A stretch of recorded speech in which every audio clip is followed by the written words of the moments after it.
but luckily, me and my good brother here, Graham, does. That's who I'm joined by Yes, today. The good I brother know, himself. I know things. He knows a lot of WWE things, and we're going to share our knowledge. So this podcast is strictly an all WWE podcast.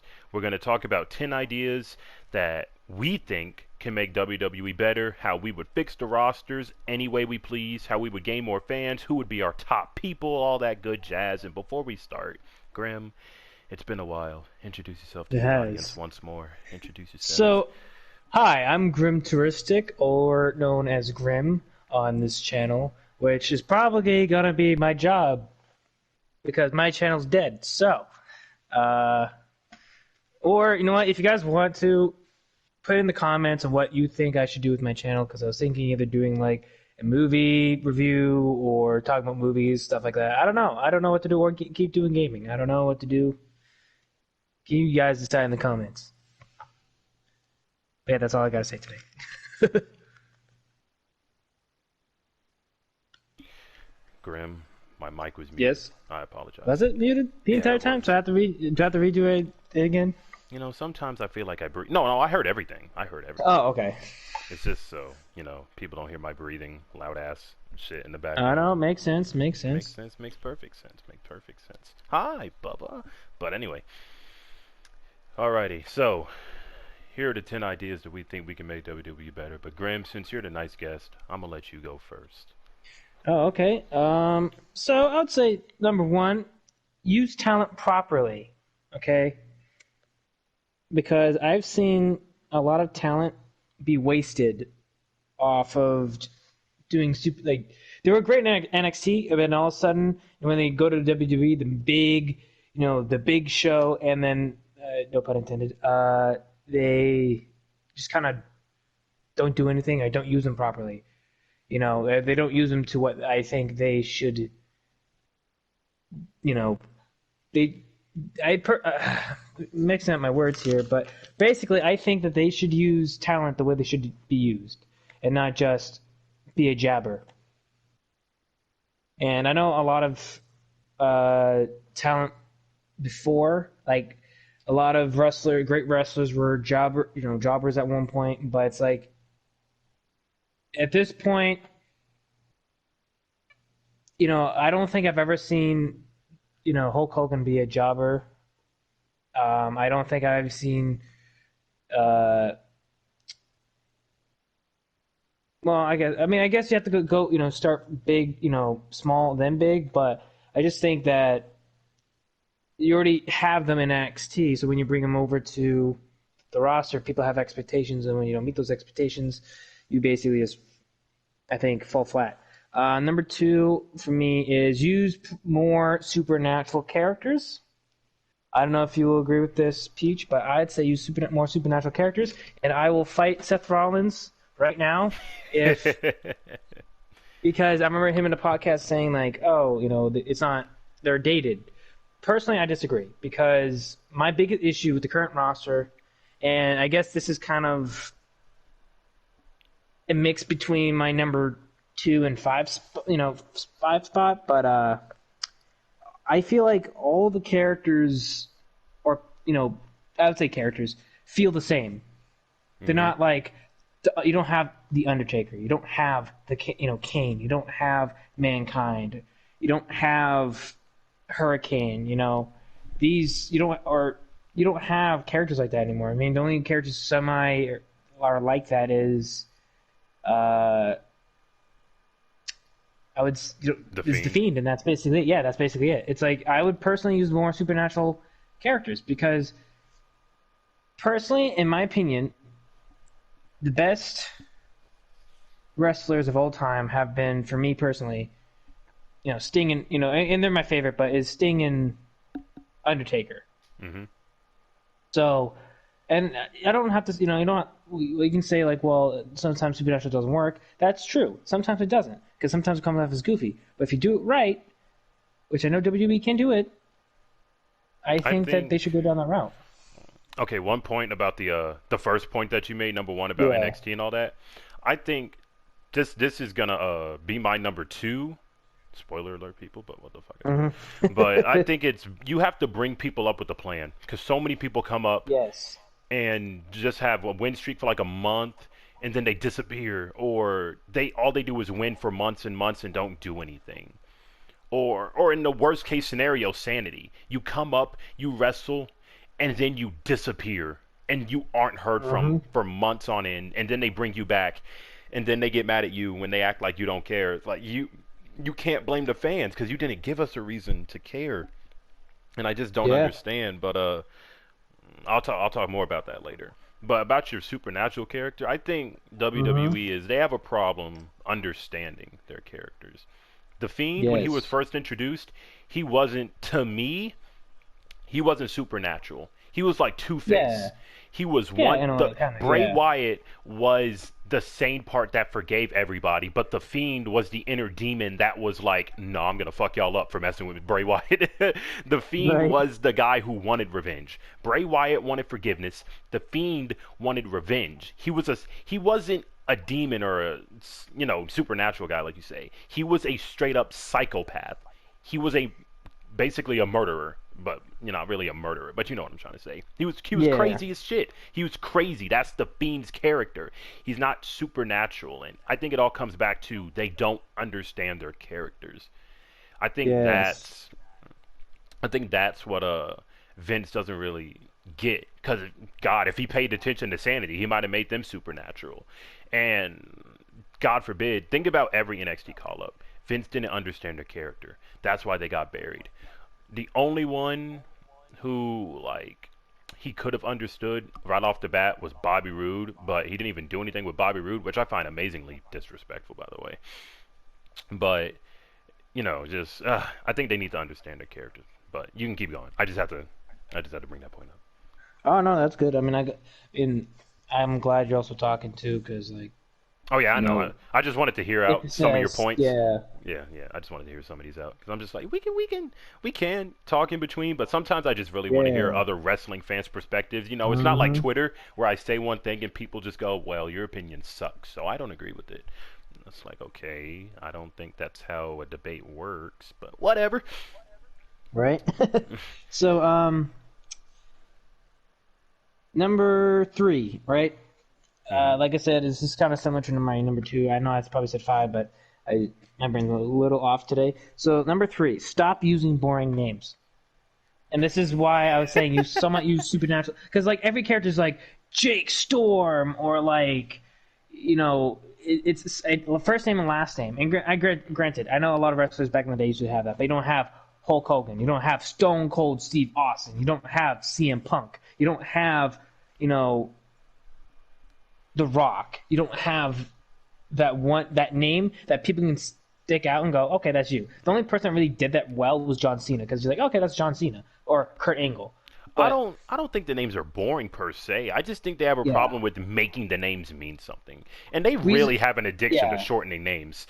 Like Biggie Langston, Elias Sampson, Andrade Cien Almas, Antonio Cesaro, Alexander Rusev. Those used to all be their names. Then they just shortened them to Elias, Apollo, Cien Almas, Rusev, Biggie. Like why?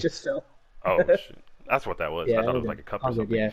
No, but I'm just like, why? Yeah. Why are you shortening names? There's no need to. Imagine if John Cena was just John or Cena. Remember what they did with it's like what they did to Riddle, Matt Riddle. Oh, he's just like, I promise you, if he, I swear to God, if he says "riddle me this, bro," once, I'm done. I'm not watching. If I hear him say "riddle me this, bro," one fucking time, I swear. I love Matt Riddle to death. I absolutely love Matt Riddle. If they have him say that, I'm done. I'm so riddle me this, bro. How much marijuana did I smoke? He's gonna come out dressed as the fucking Riddler, and I'm gonna be pissed off. But instead of question marks, it's like weed. Yeah. I'm just gonna be like, God damn it, you guys! You guys had one job. Just stop. They managed to ruin Keith Lee, in 2 months. Right. And I just don't get it. But he was really good in NXT. He was that's why monster. I said use talent. Reason why to more solidify my thing for number 3, I would say that they're not really 100% boring. It's just the reason why I say they're boring is because every character feels the same.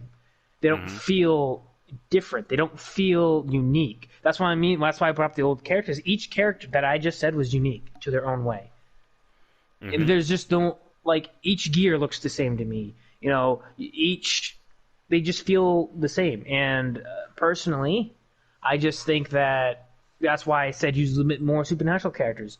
Do something different because every character just feels the same. But number 4, I would say fix the Money in the Bank. I don't have a problem with the Money in the Bank.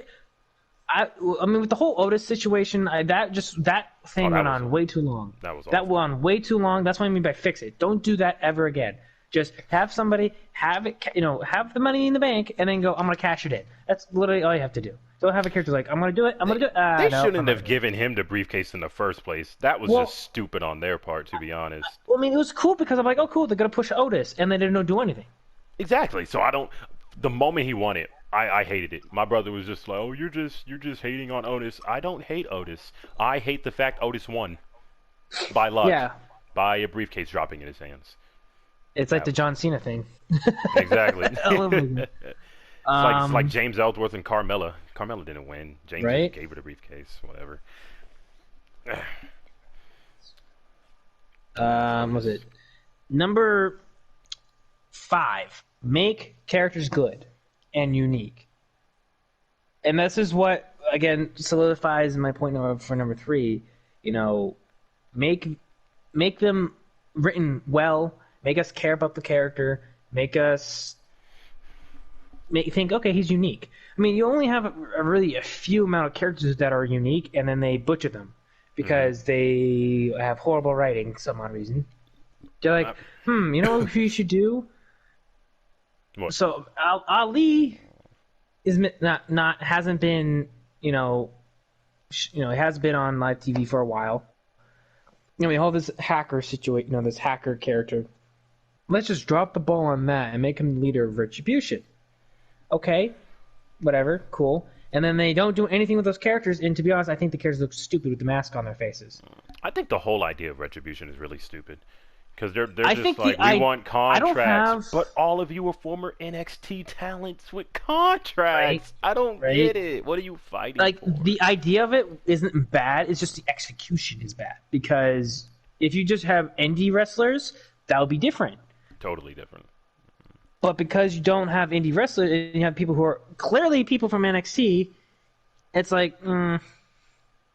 I think the whole idea of an enforcing group with no they have contracts. They're NXT superstars, but let's just pretend they don't have contracts. I think the enforcing group of wrestlers with no contracts can definitely work, but they just have to execute it right. They can't. Yep. They can't talk on the mic because, let's be real, if someone was messing up your product, they wouldn't be allowed mic time. They wouldn't just get in the ring and talk for 10 minutes with no one ambushing them. That makes no sense whatsoever. Especially since the beginning, they were attacking everybody. Like what they did with the Nexus was perfect. What they did with the first night, they effed everything up. The next few weeks, they just straight attacked people. The first time they talked, Wade Barrett made 100% sense. That we made to look like fools on NXT. We're here to show people we're serious wrestlers. That's all the enforcing group needs. But nah, let's just ruin everything. Right. Oh man. But I mean, I definitely agree, and here's my point number 6, which you brought up earlier. Have a plan. Like, have a plan of what you want to do with the character, what you want to do with the storyline, and actually have a plan. And don't literally, like you said, I feel like they had no plan for Retribution at all.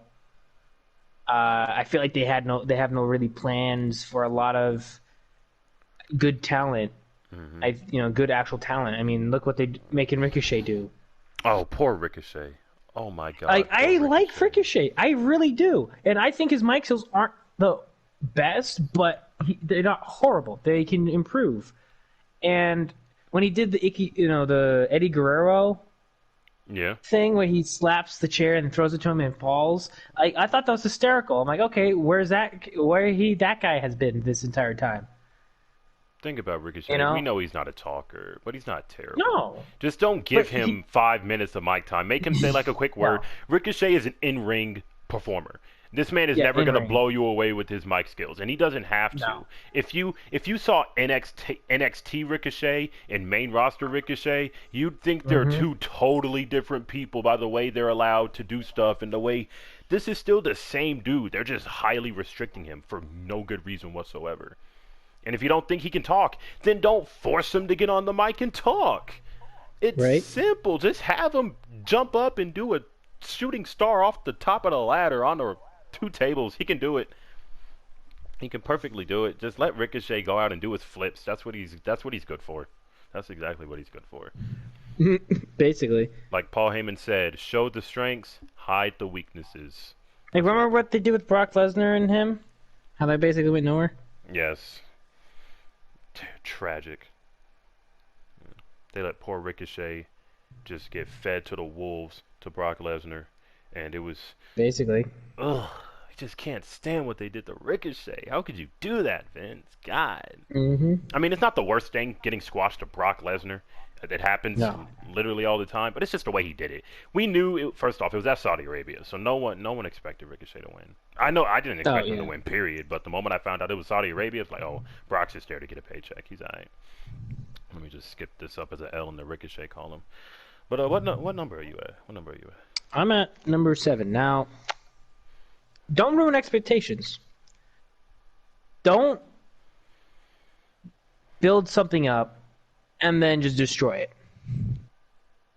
You know, I'm tired of, I'm like, oh, cool, you know, I wonder how this match is going to go, like with Kofi Kingston versus Brock Lesnar. I knew he wasn't going to win, but it's like, okay, at least it'll be a good match.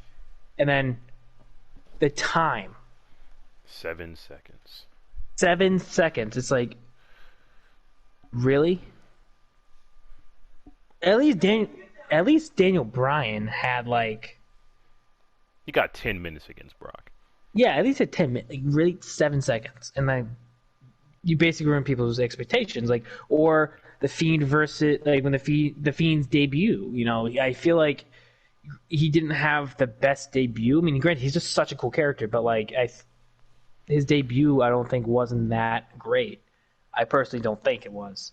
I think it could have been a lot better. And, you know, Sev just the Fiend's debut, like when he became the Fiend and he debuted as that character.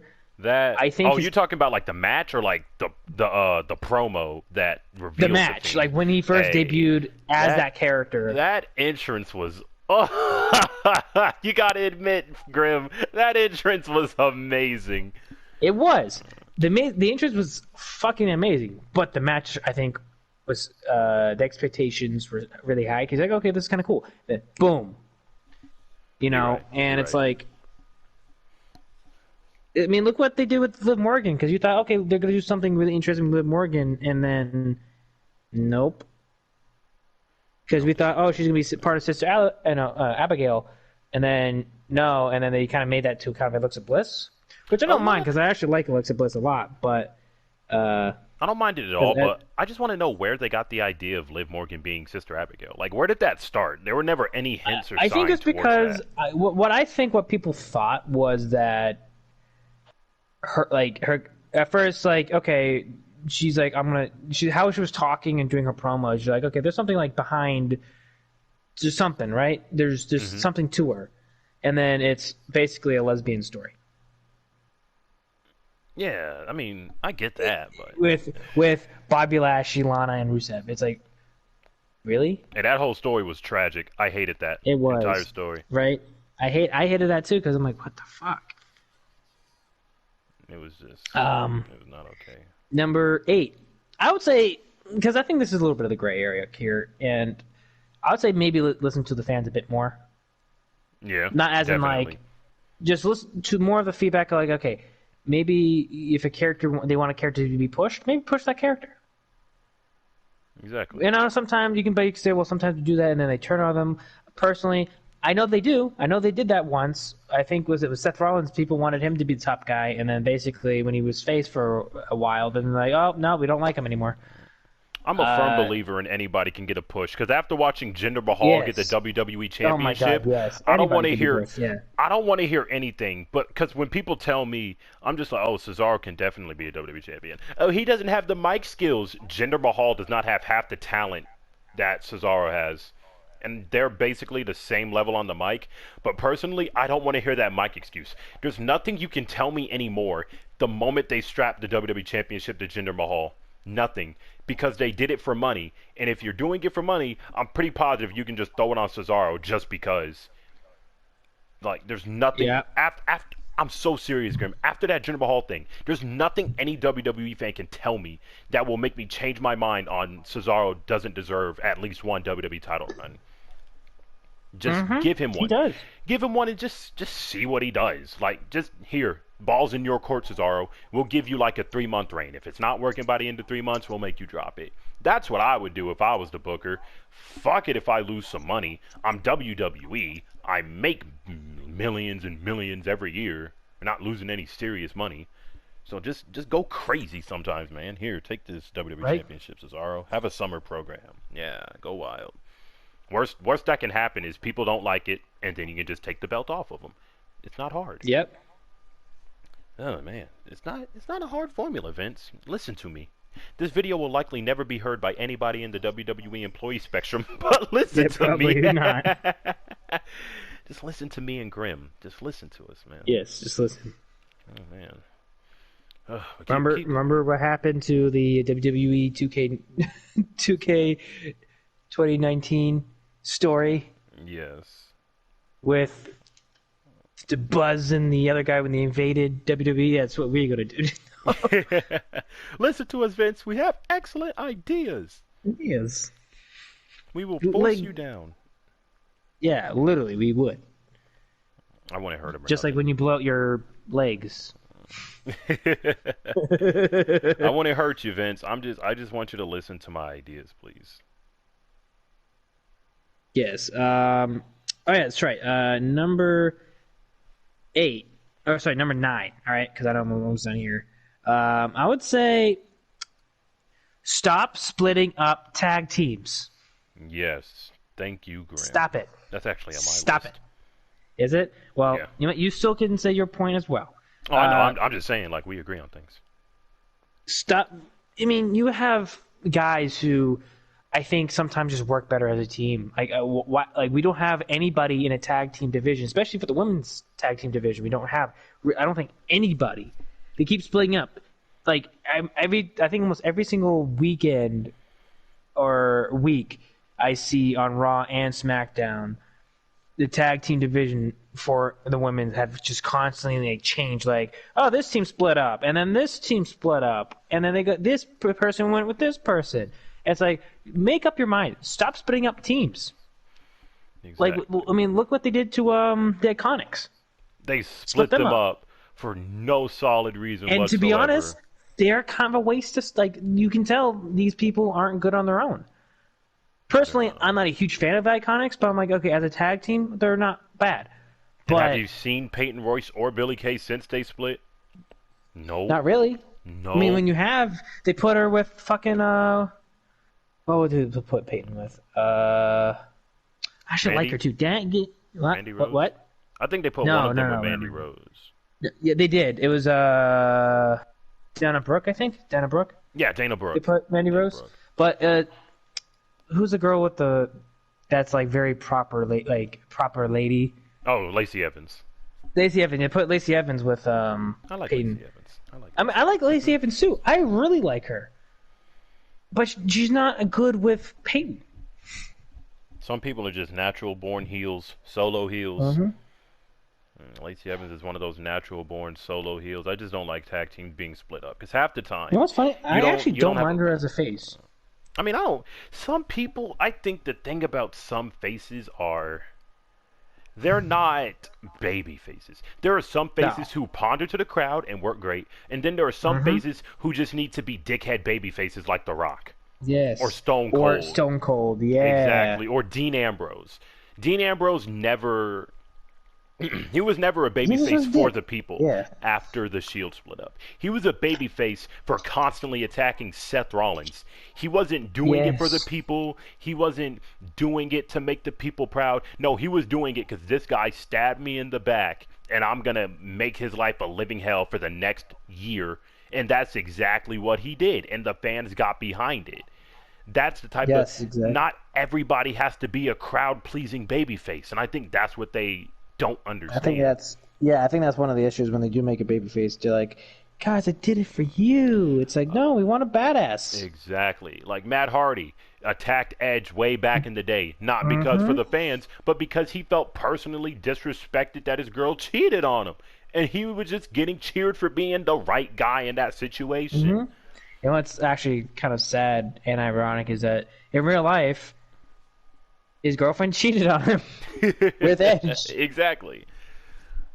But that's the thing. Like, the thing about babyface, not all of them have to be white meat, brush my teeth, eat my vitamins, say my prayers, babyfaces. Some of them need to be like, all right, I'm just going to kick this dude's ass because I don't like him. Babyfaces. That's what Kevin Owens was when he was beating up Shane McMahon. No one liked Shane McMahon. Seth Rollins. Or Seth Rollins. But, yeah, there needs to be more variety with these babyfaces. Y'all just need to do better. That's what I mean by, like, there's no variety with the characters. Mm-hmm. Because they just every character feels the same because they're just doing copy paste, copy paste, copy paste. Like remember what they did when they were pushing Roman super hard back in like I think what 20 since 2015 to 2018. Yeah. I mean they're still kind of pushing him, but I mean like this was like when before like his leukemia came back and people actually got back to his side, but. When they were pushing him, even John Cena said, you're basically a John Cena bootleg because they're trying to make the next John Cena or the next top guy. And when the people want somebody to be the next top guy, they don't use that person. They use what they see as the next top guy, not what people want. Like, exactly. People wanted Daniel Bryan to be the top guy, and then they never really did. I mean, they kind of did, but not really. They wanted Roman Reigns. Hey, WWE fans have to cheer hard as hell for Daniel Bryan to get that WrestleMania 30 win. I mean, he was so over with the fans too. But Vince was just like, no, that's not the vision I have. Vince, just roll with what we want. That's the whole point of wrestling. The whole point is to listen to the fans and give them the quality that they want. Obviously, if I was a booker, from time to time I'd make a few selfish decisions, but at the end of the day, it's all about the fans. And if the fans demand this, then roll with it. You're making money. You're making ticket sales. You're getting revenue. What's the point of rejecting it? You know, the original plan for WrestleMania was going to be not Daniel Bryan. It was going to be Randy Orton versus Batista. And he was really going to roll with that too. And Daniel Bryan was going to team up with Sheamus and face the Shield or something. And thank God plans got changed or whatever. Because that sounded awful. It was actually a leaked picture of what the WrestleMania plans were supposed to be like. Let me Google it very, very fast. That's my time wasting. That's my time you're good. All right. Oh, okay. He was the original plans for it was Randy Orton versus Batista, WWE Championship. CM Punk versus Triple H, Undertaker versus Brock Lesnar, John Cena versus Bray Wyatt, Daniel Bryan versus Sheamus, Big Show versus Kane, and Roman Reigns versus Dean Ambrose for the United States Championship. Half of that sounds really horrible. Right? Randy Batista, horrible. Who wants to see Big Show versus Kane at WrestleMania? Not me. I mean, they've done it so many times. Daniel Bryan versus Sheamus would have... No. That wouldn't... No. Roman Reigns versus Dean Ambrose, not at the time because people still love the Shield. And we wouldn't have gotten those awesome matches against Evolution. I would say the only time that would work if Dean Ambrose was still at WWE. It was that period when... Or actually, you know what? I would have done it when Dean came... when Roman came back and then, Dean was still kind of a heel. And, instead of him trying to get... how I would have done it maybe is that have them at WrestleMania, Dean's still kind of a heel, being a dick, and then for Roman to have him kind of join back with them, he had to defeat him. That's the only time I think would work. Hey.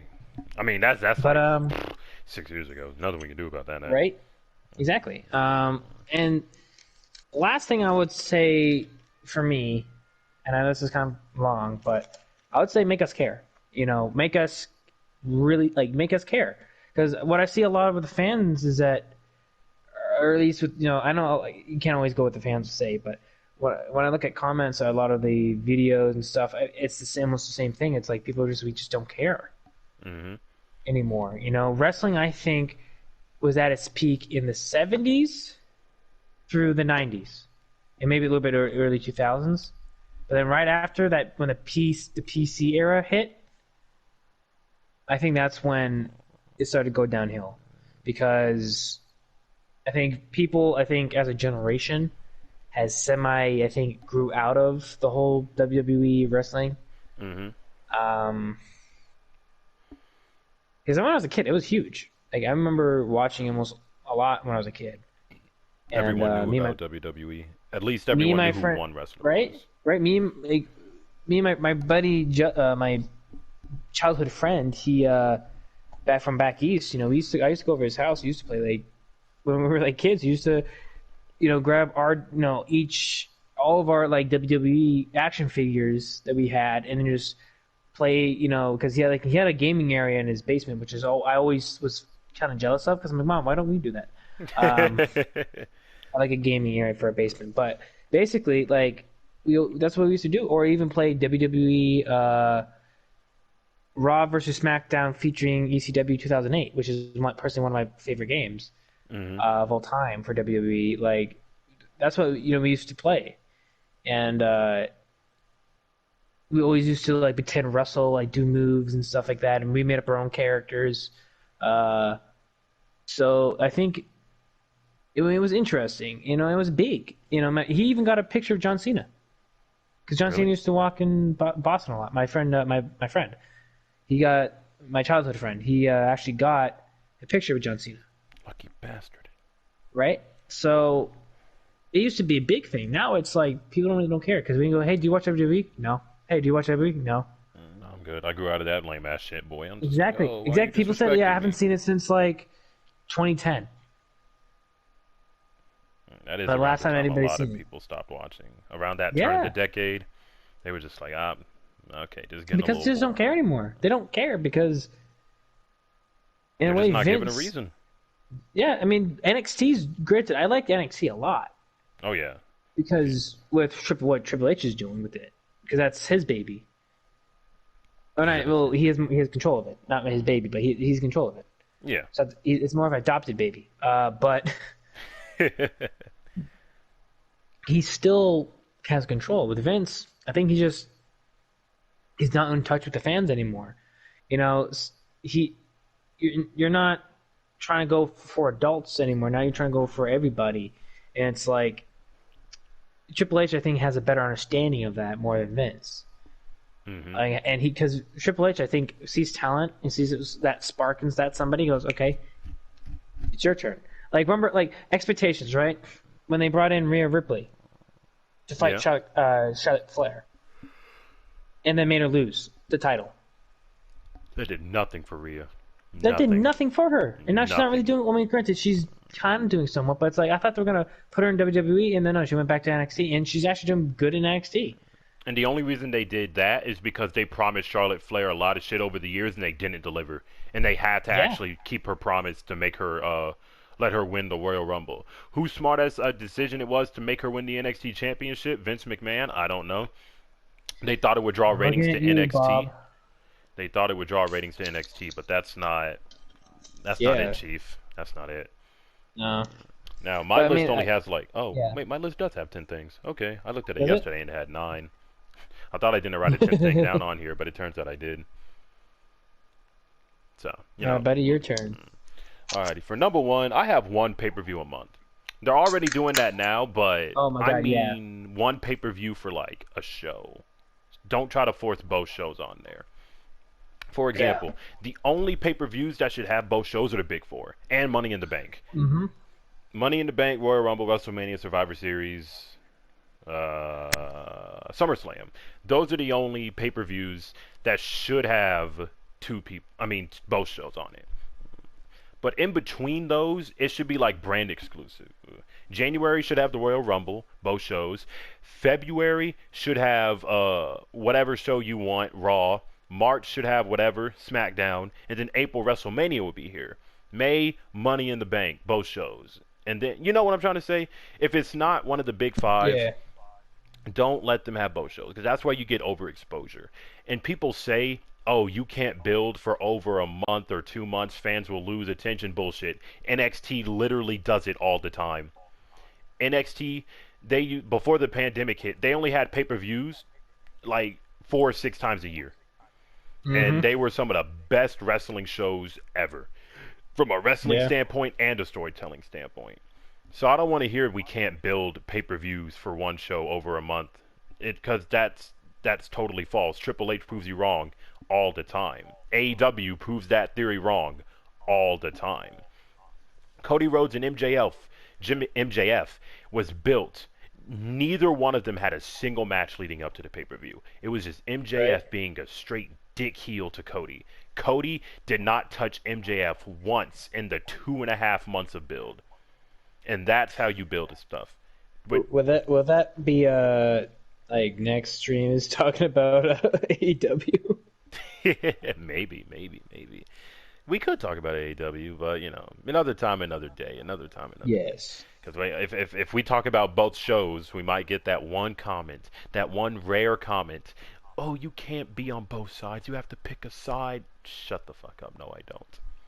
I don't have to pick on shit. I don't have to pick shit Yeah, sides. right.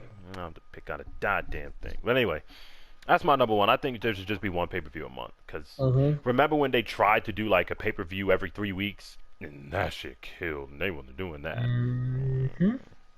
But that's number one. Number two on this list, we brought about it earlier, bring people up with plans. Because I am so tired of people coming up with no plans and them literally burning out on the main roster and then not doing anything. I can literally list off so many people who were brought up with no plans. It's actually a very sad long list how many people were brought up with no plans. It's Keith Lee, brought up with no plans. He hasn't been doing anything. Andrade Cien Almas, Sanity, Nikki Cross. That's just it right there. That's only 4 people. But anyway, EC3, Bobby Roode, Shinsuke Nakamura. I mean, if your plans are go up to the main roster to lose to Jinder Mahal, shit, consider that no plans. Because I wouldn't. That wouldn't be happening to me. But a lot of these NXT superstars come up with no plans, and then WWE just strips them of their personality, and then they're just boring copycats of, like you said, everyone else on the roster. No one has a distinct character. All the baby faces are, I'm going to go fight for the fans and beat that heel up. And all the heels are, well, I think the exact opposite, and I'm going to beat him up. It's not, it's the same old stuff cut dry from the same piece of dried up turkey, and it's just not good, Graham. It's the same piece of dried up turkey. Oh, yeah. I just don't like it. But number 3, make Raw 2 hours. I'm not sitting through 3 hours of Raw no more. Swear to God. Oh yeah, I was gonna put that on my list, but I'm like, knowing Peach, he's probably gonna put that, so I don't need to. Graham, I haven't watched a full episode of Raw since like April, bro. It's been forever. I have not watched a full episode of Raw or SmackDown since April. I can't sit through the 2 hour SmackDowns because of the no crowd. It's really just starting to kill me. But I can't sit through 3 hours of Raw. I can barely sit through 3 hours of Raw when there was crowd. Now with no crowd, y'all be lucky as hell if I sat through 3 hours of Raw. I mean, especially when, like, again, you don't care about a lot of the characters. It's just disappointment after disappointment. So it's like you're basically sitting through 3 hours of just like, why am I watching this? Exactly. It's just 3 hours of something you don't care about. So why would you? And that's probably why people drop off at the 3rd hour. They're so bored and numb by the 1st hour that they're just like, no, I'm not sitting through the rest of this. And that's why the viewership drops off. But you have to make Raw 2 hours to retain audience, because 3 hours of Raw is starting to, it's not. The moment the deal, I know why they don't do it, money reasons, and they make a lot of money through ads. But I'll risk losing a couple million. I really would. We'll make it back up if I was the booker. But number 4, allow creative freedom. You have to allow these wrestlers to be creative. These wrestlers have been dreaming of being wrestlers since they were, what, 5, 6 years old. They have a character in mind. And when you restrict them from being what they want, you're just like, that's why they're so frustrated. So if they go out and be themselves, be what they envisioned, and they flop, so what? Who cares? At least they went out there and tried. You know the wrestlers with creative freedom? The New Day, and they're hella popular. Daniel Bryan when he was on his whole eco phase, and that was really successful. Right. Like, those are just two big examples. First off, everyone back in the Attitude Era had creative freedom, and that was one of the most the most entertaining era in wrestling history. And like, just let these people be themselves. Let them be their own creations. If it doesn't work, then so what? It doesn't work. I'd rather have 100 different people than the same old cut dry people. I'd rather that's the situation for really any life situation. I'd much rather go to school with 100 unique personalities than having to walk in the same school every day with the same 100 personalities. Because I'll just look at you and be like, what do you like? Beef and stroganoff. Yeah. Right. Boring ass beef stroganoff. But you just gotta allow these wrestlers creative freedom. That's why AEW is really interesting to watch, because everyone's allowed to be themselves. And that's why everyone has a different character over at AEW. That's why I love MJF. That is my favorite heel in wrestling right now. Maxwell Jacob Friedman, Grim. He's better than you, and you know it. God, I can guarantee. Remember when he tried out for WWE way back in like 2000, whatever it was, 13, 14, and he got cut? Thank God, because who knows what he'd be. He wouldn't be MJF. I know that for a fact. Vince Definitely probably would have looked at him, saw a short white man, and thought, jobber, nothing. And just that would have been the end of MJF. So, fuck it. That's probably what would happen. Number 5, like we said, is stop splitting up the tag teams. We've been over this. Yeah. Please stop doing that. Please stop splitting up the tag teams. Stop. So, just stop that. But number 6, more consistent stories. We've had a lot of stories over the month. Start, stop. They would start, 3 weeks later, you wouldn't hear shit about it. And it was just really, really bad. Remember Raw Underground? That huge thing? That's over. That lasted like barely over a month. Not that I wanted it, but it was very inconsistent is what I'm trying to say. Oh, yeah, I get that. The whole thing with the Street Profits versus Andrade and Angel Garza, that wasn't a consistent story at all. It was literally, I think, not bullshitting at all, 4 months of the Street Profits just beating Andrade and Garza. And that's because they didn't have anybody else to beat, because they split up all the damn tag teams. And the only other tag team on Raw was the Viking Raiders, and one half of them is injured. And it's just, anyway. Oh shit, we got like 15 minutes left. Gotta wrap this up. Oh, good. We gotta go fast. Better talk fast right now. Number 7, I have decisive finishes. There's a lot of DQ and count out finishes nowadays, and I'm not. Oh God, yes. We need more decisive. Anytime there's a match with a main event, I'm just like, this isn't gonna have a finish, is it? And it never does. It never does. It always ends in DQ, count out, no contest. Remember back in the day where there would be legitimate decisive winners? And oh God, yeah. It was just, I think the whole trend started with Sheamus and Cesaro. Remember a few years ago, before they became the Bar, they had their best of 7 match series. Every single match was really, really good. And whoever won was supposed to get like a title shot or something, whatever it was. And the last match that ended at Night of Champions, the best match of the series, ended in the no contest. And then they became the Bar. I'm not mad about them becoming the Bar. I was mad about the no contest finish.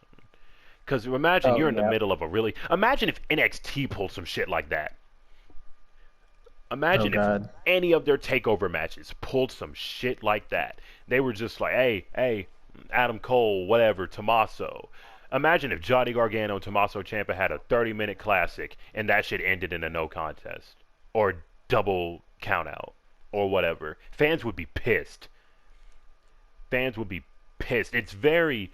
it's rare enough to see a no contest or a DQ finish in NXT, but God forbid, if you ever see one on a takeover, you know something went truly wrong, because that never happens ever on a takeover.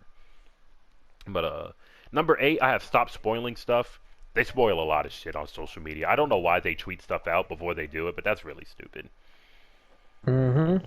They tweeted out that Sami Zayn was going to return the night after WrestleMania. They tweeted out Jeff Hardy was supposed to return one time. Like, why are you guys spoiling that stuff? Stop it. That's just a small thing that really gets on my nerves. You know? Oh yeah, no, that's Like, if John Cena's returning, annoying. if John Cena's returning, don't tweet about it. Let it be a surprise. Like, everyone's going to be happy to see John Cena. I love John Cena. All the people who were talking shit about John Cena a few years ago, they miss the hell out of John Cena right now. I know they do. Excuse me. Number 9, and this is really annoying to me ever since I was a kid. Stop with these weak ass referees. I'm so sick and tired of seeing them get knocked down at nothing. I am pissed. Grim. Those referees aren't weak. They're buff. Those are some buff refs. And I'm so sick and tired of a ref getting knocked over a clothesline. Or even a simple bump. Could you imagine if a civilian was legitimately that weak? They'd have to be put in a damn bubble. Grim. Bubble boy. Like, you can't be in any profession that requires physical contact being that weak. NFL referees, old ass men, get knocked over by grown ass 280-pound muscleheads, and they get right back up. So these refs can't take a shoulder shrug? Really? You can just tell how much this greatly frustrates me, because god damn it, this is really annoying. And it's been going on since I was a kid. And at number 10, I have give more people chances. You just got to give these people chances, man. You never know unless you try. Like, if you just give someone a chance, you might just see the future. You might just see tomorrow in WWE. Imagine if Triple H never gave half these NXT people a chance. Because think about it. Half the NXT people were really on the NXT roster for a while. Before Triple H started doing all those big indie signings, they were all just sitting there in FCW doing nothing. Tyler Breeze was sitting there doing nothing. Montez Ford and Angelo Dawkins, before they became the Street Profits, were just jobbers doing nothing. Let's see who else was just sitting there doing nothing. God damn it. It's a lot of them have been called up to the main roster now, because it's been like years. Fandango, remember when he was Johnny Curtis? He was just sitting doing nothing. But Triple H gave all of these wrestlers a chance. He was like, let's see what you guys are about. Let's see that creative freedom.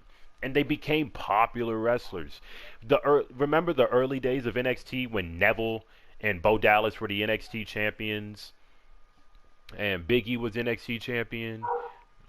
Like, that was still really good NXT because they were given a chance to be themselves. I love Bo Dallas. I was a Bo lever all the way.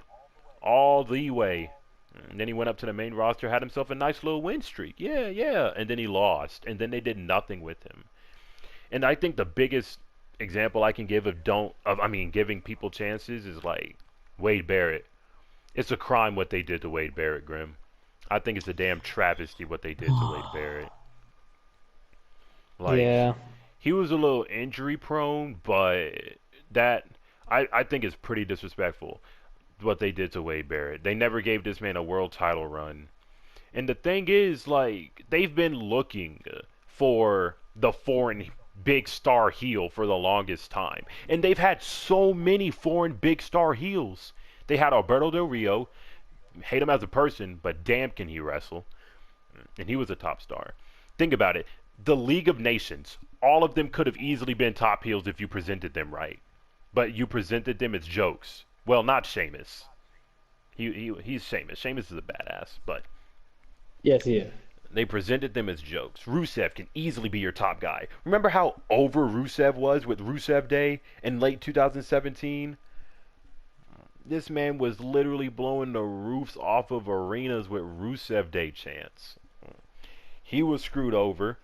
Wade Barrett was screwed over. Who else was a heel? Cesaro. If you really wanted a foreign heel, Cesaro's right there. Grim. It just all comes back to giving people chances. Because I'm so fucking frustrated with these people getting no chances whatsoever. And then when they are given chances, When they are given chances, they're made to look like jokes. My biggest example, for a fact, is EC3. What they did to EC3 was tragic. God. I've loved EC3 since he was in TNA. When he came up to the main roster and they literally didn't let him talk, that was his gold fucking skill. His whole thing, his best attribute as a wrestler is the fact that he can talk. And they wouldn't let him talk. Mm-hmm. And then he had a match against Dean Ambrose. I don't think either one of those matches against Dean were over 5 minutes. And then he just didn't do anything because they were mad that he was supposed to get cheered, but he was getting booed at. It's because you were treating Dean like shit out the door. No one was going to get cheered in that situation. You could have put The Rock in that situation, and they weren't going to cheer for The Rock. Mm-hmm. Like that, I think that's the biggest recent example of not giving a fair chance ever. Besides 100%. Sanity, EC3 is probably the biggest example of not being given a fair chance. And it's just really, really sad. How many minutes do we got left? We got about probably 6, maybe 7. All right, so we're just gonna speed did run you finish? these. Did you finish your list?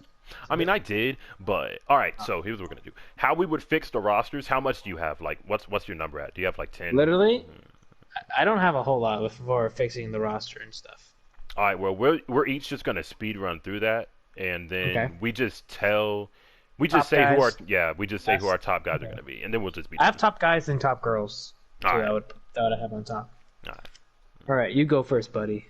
All right, here are some ideas I think that would fix the rosters. Now, these are fixing the rosters themselves, changing the titles, whatever me and Grim felt. And this should have been said at the beginning, but let's just pretend fans are here for this entire thing, right? Like, yes. We're not in a COVID era. Fans are fully in attendance, so. One, I'd get rid of the women's tag titles. I hate those things. They're not really. Yes. It's not that I hate. It's not that I hate and don't want to give the women a chance, but they're just not doing anything. What are they doing there? You literally win them, and then you just hold on to them for a few months until WWE feels like giving them to another women's tag team. Has that not been the whole history of the women's tag team titles? Like, let's be honest.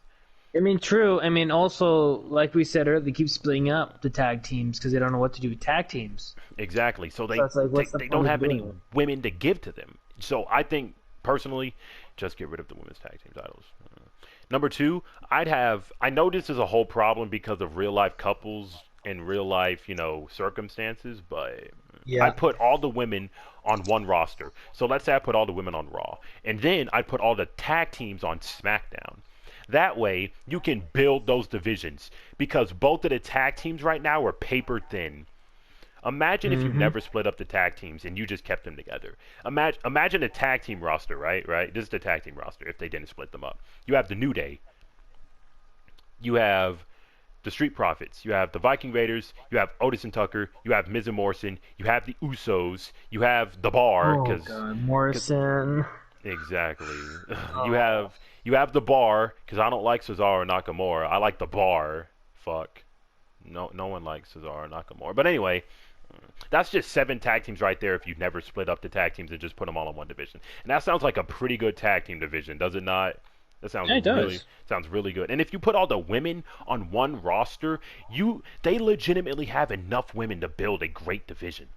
Excluding Becky and Charlotte because they're out. Obviously, they'd be in the list. But you have Sasha. You have Bayley. You got Lacey Evans, Nikki Cross, Alexa Bliss. You used to have Sarah Logan, but you released her. You have Liv Morgan. You have Natalya. You have Naomi. You have enough women to build a solid division. But you guys just love splitting up divisions for no good reason. Just give the women one title to chase. It's that simple. And now you have Carmella back. So you have another woman in the division. But whatever. I gotta go. Alright. Put the tag teams women. Make the brand split mean something. Please. Make the brand split mean something. Like I remember back in the day when someone got when the brand split. I remember it was more big of a deal. And people actually treated it like it was man. But anyway, last thing I have here. Swap the ugly ass Universal title for the big gold beautiful World Heavyweight Championship. Please, I need that thing back in my life. I am not joking. That is a demand. out of anything else on this list, that is the one thing that is probably the most realistic and the one thing that I actually want the most. Heavyweight, yeah. And all right, we got 5 minutes. I really got to speed this up. My top guys for Raw, so let's just say, I'm just going to keep this at 3 for limited. My top guys for Raw would be Drew McIntyre, Samoa Joe, and Ricochet. Oh, I love Ricochet. Ricochet. And for SmackDown, I have Cesaro, because you know how much I love Cesaro. Anyway, I'd have Cesaro, I'd have Aleister Black, and I'd have Shinsuke Nakamura. Oh my God, as my Aleister top Black. guys on I love SmackDown. Aleister Black. Those would be my top guys for each brand. Top women, since I have it on one brand, I don't really have a top women, but my main woman who I would constantly have in the top just to make sure all the women have a good match is Sasha Banks, first and foremost. Okay, yeah. And that's my list. And you got 5 minutes, my good sir. All right, cool. So how would I change the roster, right? How I would change it? Personally, make the drafts important. Because remember back in the day when every dude would sit down and watch the draft. Like every wrestler would sit down and watch the draft, and when they get switched over, it's like, oh fuck, or like they would celebrate. Like I remember that was actually kind of funny. Now you just have a thing that go ding ding ding ding ding ding ding ding ding ding ding ding, and then it's like, what is this? The fucking Price is Right? I don't give a fuck. So. Now they just have them announce them on a card like professionals. That wouldn't be a problem if they did it. If they actually had the wrestler like a real sports thing come out on the stage and speak their opinion, but they don't want to do it. They don't want to add extra effort. Back, like I remember, I don't know if they still have it anymore, but I would say bring back the Undisputed title. Oh yeah, that thing. And like on top of that, also bring back custom belts. Do more custom belts. Now don't give Jeff Hardy that liberty. No, but that liberty. Bring I remember each person when The Rock had the Brahma Bull, I think heavyweight championship belt. Then you have the Smoking Skull heavyweight championship belt. You don't have that really that much anymore. You don't granted the last person I think really changed the championship belt was I think John Cena, and then really it was Daniel Bryan and now Fiend.